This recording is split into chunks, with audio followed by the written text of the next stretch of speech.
Now your First Alert Storm Team forecast with meteorologist Lauren Hope. A live look off of our Sharkey's Beachfront restaurant cam. We've got a beautiful Florida afternoon. Some people out there trying to soak in those bits and pieces of sunshine. We have southeast winds pumping in moisture off of the Gulf, and it's rather humid, but it's June in Florida, right? So we wouldn't really expect anything all too different. Temperatures running rather seasonal, the mid to upper 80s.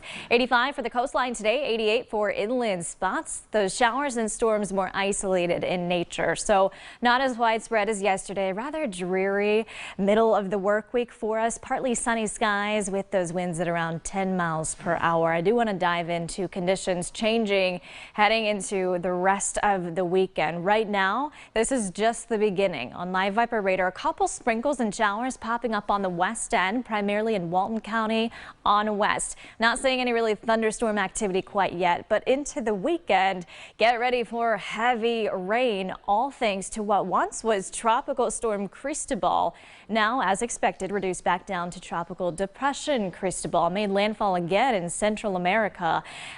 Torrential downpours for them, but otherwise east-southeast movement at 3 miles per hour.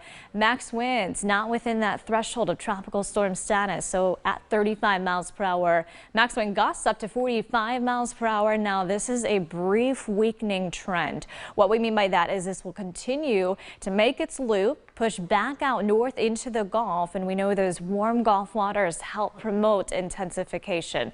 So back to Friday night into tomorrow evening, you already are back to tropical storm status. 40 mile per hour winds sustained. Kicked up to 45, there you go, for Saturday morning, up to 50 for Saturday evening, and this stays a tropical storm all the way through expected landfall, which should be Sunday night into Monday morning. So yes, the Panhandle completely out of the cone of uncertainty, but that doesn't show what impacts we're going to expect. So just because we're out of that cone does not mean we're not going to see heavy rain, deteriorating beach and boating conditions, and yes, even some winds. But the main focus is going to be on isolated flooding across the area. For the next couple of days, we'll keep those rainfall totals just around a half of an inch. Isolated spots will take on a little bit more, but this is into Saturday morning and afternoon.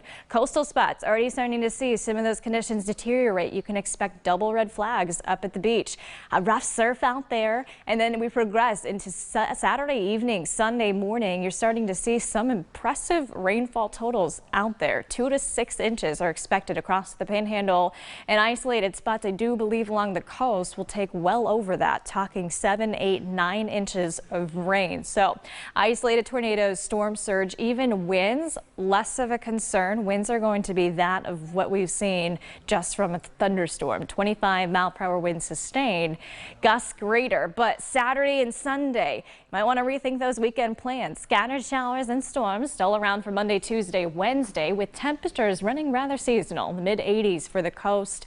Mornings getting into the low to mid 70s, low 70s for inland spots, staying nice and muggy. Patchy fog issues again into tomorrow, but the focus less on the temperatures, less on the patchy fog, and more of what we're expecting Saturday and Sunday. Would encourage you to download our Storm Track 13 weather app so you can see if there's flash flood warnings popped across the area. We're expecting to see some of those. You will know as you progress through your weekend.